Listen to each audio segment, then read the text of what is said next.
I know it kind of blew your mind a little bit last week, but we're going to get back from that. We've been calculating roots and using that to get the vertex. And today we're going to continue that process and really just review it and give you lots of practice at it. Because in this case, doing the steps and the practice of it will make it really just a process you run through and you don't have to have a lot of confusion on. So what's our EQ today is, can I calculate the vertex?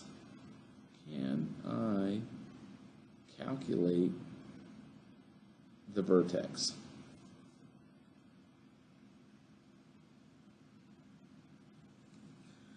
And we're really just getting ready to graph the quadratics. I know you've already done a couple graphs here and there, but really we're getting ready to do a lot of graphing, okay?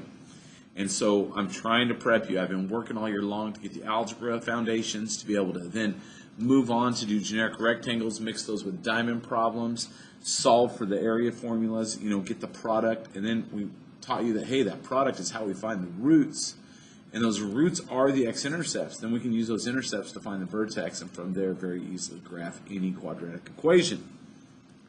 So, calculating the vertex for the equation x plus 7x plus 12, and you can work that down, but it has the intercepts of negative 4, 0, and negative 3, 0. First, we need to calculate the line of symmetry. We've talked about that for the last couple of days. We need to calculate the line of symmetry. Okay? And forevermore, I will be calling it the LOS. And I probably will rarely ever put the periods. I will just write LOS. And what is the LOS? Well, the line of symmetry is also x value of the vertex. So, I know you can't see that. It's the x value of the vertex. So in this case, what do we ask ourselves? We need to find out what x value is in between our roots.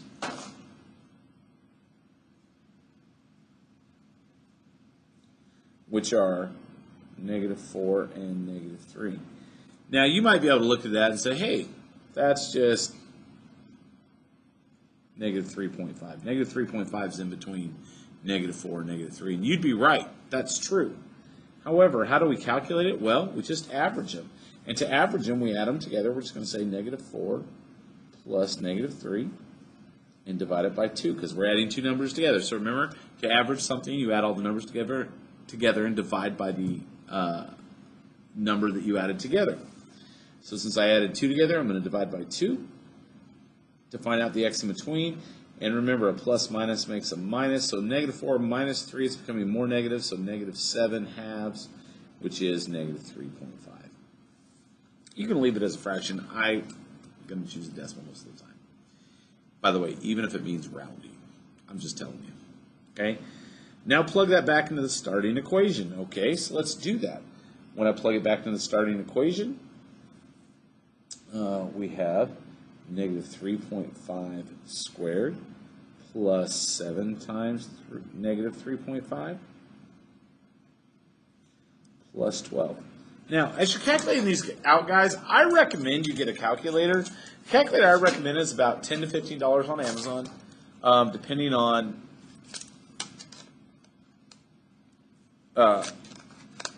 what color. If you get pink, it can be as cheap as $7.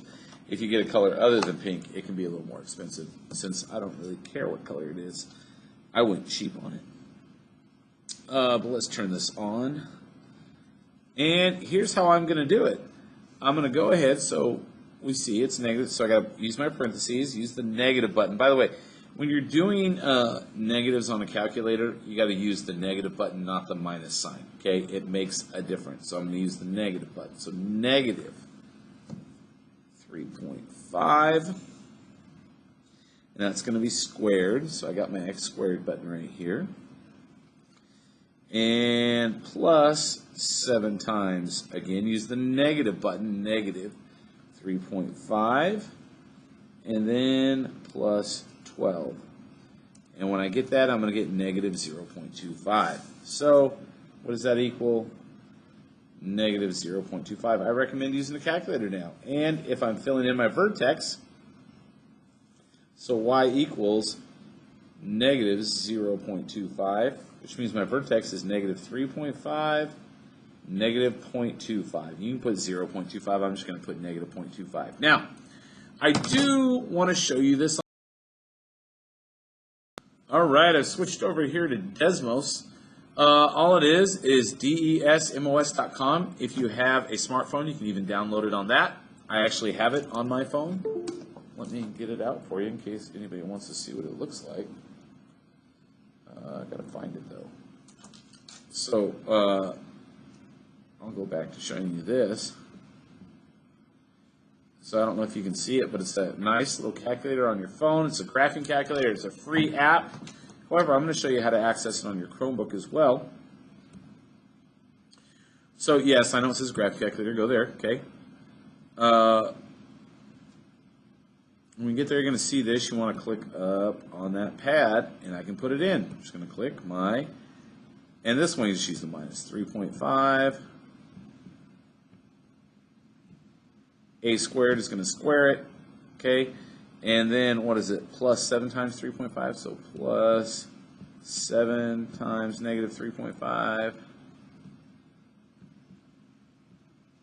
And close my parenthesis, and then plus 12, I believe. Plus 12. And I got to go fix it because I accidentally put 35 instead of 3.5. That's going to change my answer. There we go. Same thing. So that's two ways I can show you guys how to use the calculator.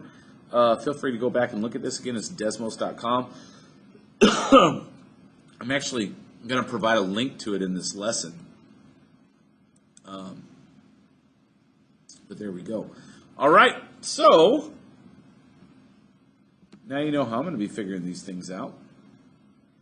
Going down, we're just going to have a lot of practice of doing this, guys. So I guess I should probably leave this up and make sure you guys have it all the way down for just a second. I'll pause this, and if you need more time, you can let me know. But let's go ahead and go on down now. So let's look at this. We're just going to do this over and over and over again. I will tell you, yours is fixed. I had printed this out ahead of time. This should say a plus right here. Yours will say it if you're looking at the computer. So it's x squared plus 3x plus 2 equals 0. So again, let's remind ourselves. X squared, 2, 3x, and then 2 times x squared is 2x squared, which I can make by doing what? 2x times x. So I'm going to place the 2x here, x here, and 2x plus 1x is going to give me 3x, right? Remember, there's a 1 there even if I don't write it. I can pull a 2 out, an x out. 1 times x is x, and x times x is x squared. Now here's something cool. So let's write our product down. I'll kind of write it to the side here. It's x plus 1 times x plus 2. And it's equal to 0. I always put that up there. You'll see me start doing that. Why? Because we want to solve it when it's equal to 0 to get the roots. It's just a reminder of that. Whenever I see this, I realize, guys, some of you have gotten to the point that you're like, Mr. Tim, I know that I'm going to subtract 1 over. Do I really have to show my work? No. I'm fine if you get here and go, all right, my x-intercept is just going to be negative 1, 0, and negative 1, 0, and negative 2, 0. How do I know that? Because if I do carry out the math and I do show my work, I'm going to end up having x plus 1 equals 0, right? Subtract 1 to both sides, x equals negative 1. You can show that if it helps you, but you do not have to anymore. The only time you have to is when there's multiple steps, and we'll get to that. So what's my y-intercept? Remember, we know that right off the bat. The x value is always 0, and the y-intercept is always your c value, which is positive 2. And then the vertex. Well, to find the x value, we need to know what number is in between negative 1 and negative 2. You have a choice. You may either just say it's going to be negative 1.5, because negative 1.5 is in between negative 1 and negative 2, or you could say negative 1 plus negative 2 all over 2, which, remember, those make a minus. So it's going to be negative 3 halves, which again is negative 1.5, same thing. Now what do I do? Well, let's plug it in. So I'm making myself a little work area. When I plug it into the equation, I get negative 1.5 squared plus 3 times negative 1.5 plus 2. And let's see what that gets me. Let's do it here. I guess I should do it on this side, right? Negative 1.5 squared plus 3 times negative 1.5 plus 2. Did I get that all in there right? I think so. Look at that, negative 0.25. Wow, that never comes up a lot. 0.25. Boom. Or over here, I'm just going to put negative 0.25. Same thing. Okay. Why don't you guys take a minute? I'll pause it, and let's work out the next one. Take a minute, make sure you got this all written down, and then I'll work out the next one. And hopefully you guys will work it out while I'm working it out.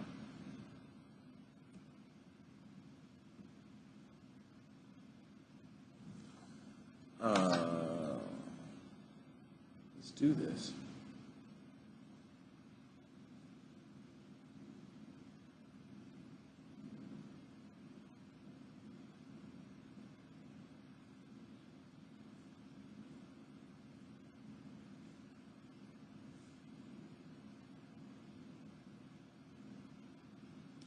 Remember, you can show your work, but you don't have to write down your x-intercepts.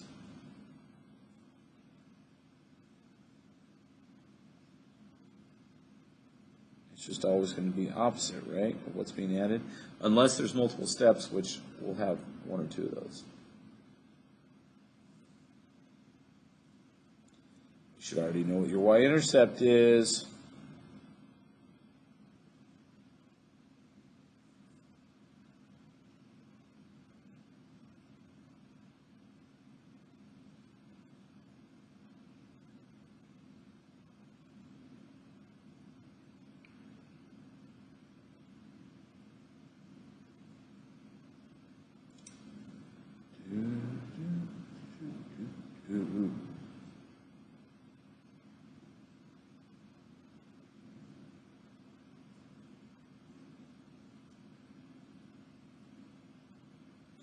And then once you get your x-intercept,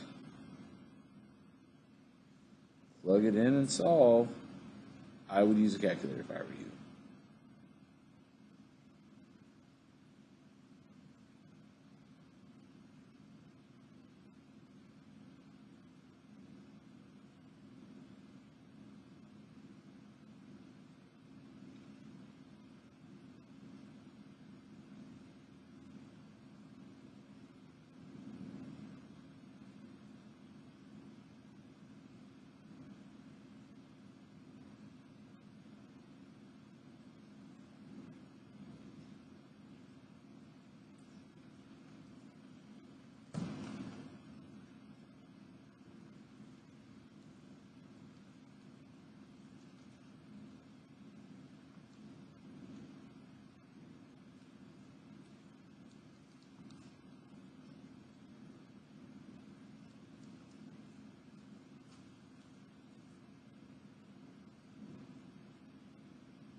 All right.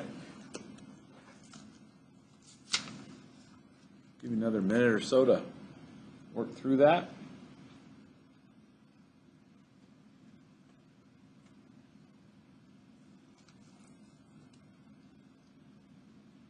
More coffee in this.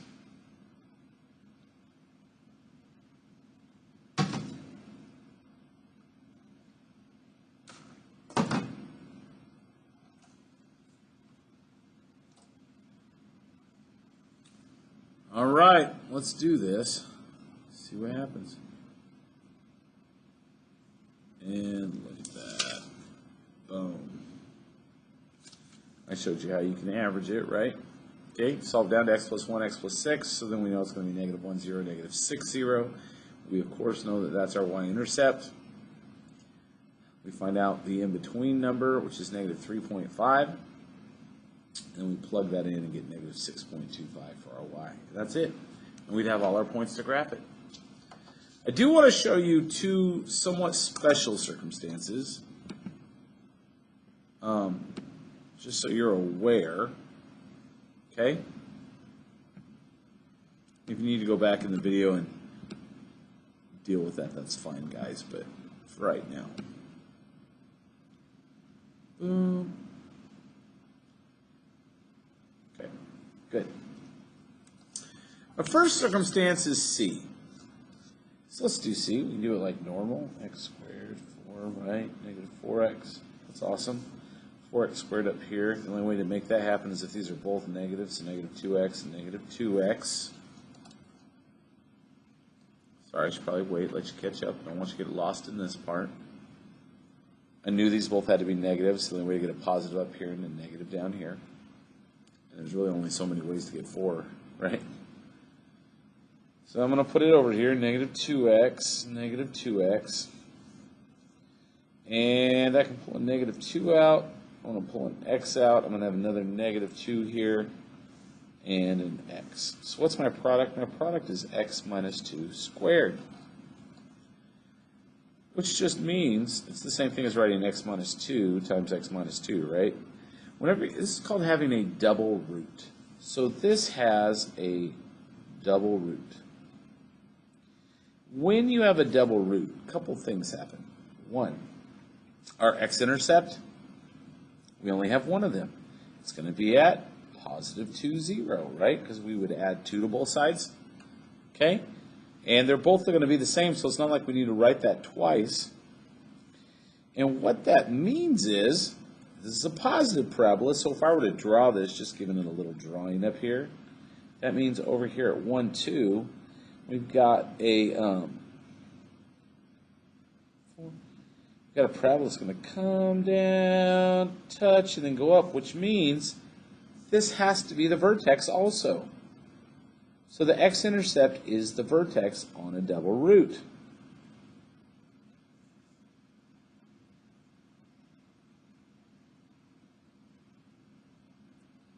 So on a double root,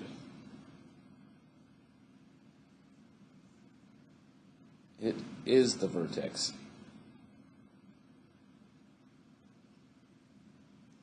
Also. And then the y-intercept, the same as always, it's just going to be at 0, 4, right? Because of up here. And that's it. So double roots are really nice. Really easy to graph, really easy to fill out. Take a minute, make sure you have that all written down. The next one is what happens when it doesn't look that pretty. I'm going to show you. So let's solve this one. X squared, 6, 5x, 6x squared. This is all pretty standard. 2x and 3x make 5x. And multiply to be 6x squared. 3x, 2x. I can pull out a 3, pull out an x. I've done a lot of these. So the product is x plus 2, x plus 3. That's pretty standard, right? Nothing too terrible there.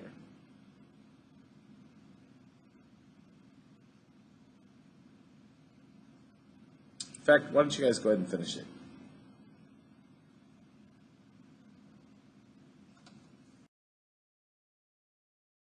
Well, you might have noticed things changed there. It's because the last problem on the paper, I'm going to have you guys do for homework. This is the one I really wanted to go over because it's kind of challenging.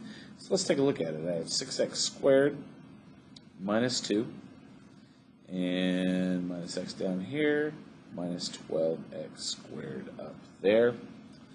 Comes out to negative 4x and negative 3x, right? Or I'm sorry, and positive 3x, excuse me, because I need it to be negative up here, so only one can be negative, and I want the negative to be bigger so that when it adds together, it gets me a negative x down here. So I'll line up negative 4x here, 3x here. So when I pull out, I can pull out a negative 2. I can pull out a 3x. Over here is just going to be 1. and 2x. So my product is 2x plus 1 times 3x minus 2. So again, these are multi-step problems. These are the ones you need to actually show your work on, guys, which we have plenty of room down here to do that. So all set, and it's equal to 0, right? So 2x plus 1 equals 0. I'm going to subtract 1. 2x equals negative 1, right? Divide by 2. And we get that it equals negative 0.5. I like to go to decimals, guys. I think it makes it easier. I'll leave it up to you. That's what I like to do. And let me go ahead and also do 3x minus 2 equals 0, which add 2 to both sides, add 2. I get that 3x equals 2, or divided by 3, and x equals, what does 2/3 equal? Well, it actually equals about 0.67. I'm going to round. Look at that. I had to round to write that as a decimal. I'm okay with that. I'm going to round it to the hundredths. Now, let's write our x-intercept. So my x-intercept is negative 0.50 and positive 0.670. My y-intercept is still easy to calculate, right? It's just 0, negative 2. But my vertex is going to be a little bit more of a pain in the butt. So let's just go ahead and make ourselves a little room. And what do I have here? I'm going to have that my x, so my line of symmetry, my x value, is going to be, of the vertex, is going to be negative 0.5 plus 0.67 divided by 2. I'm glad you asked. Tim, how am I going to get that answer? I'm going to put it in a calculator. Negative 0.5 plus 0.67, and I'm going to divide that by 2, which equals, 0.085. 0.085, which equals 0.085. So what is my vertex? My vertex, the x value is 0.085,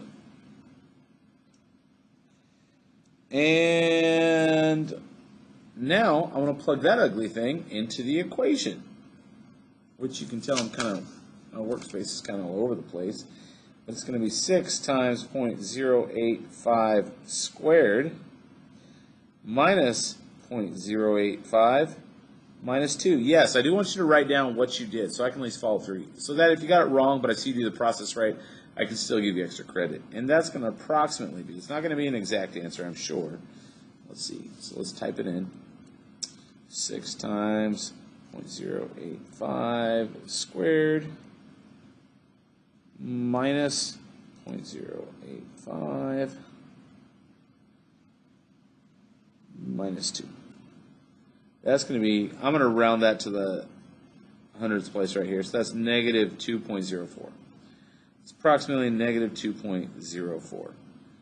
So look at that, negative 2.04. Yes, it's ugly, but it's right. Okay? Yes, it's an approximation. That's okay. That's why I wanted to show this one to you so you guys could see.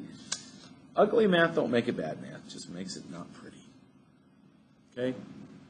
All right, so this is a pretty long lesson today. I know we've had a series of those, but we're lots of practice. So you have lots of practice today. You have 3 homework problems. Go ahead and work them out.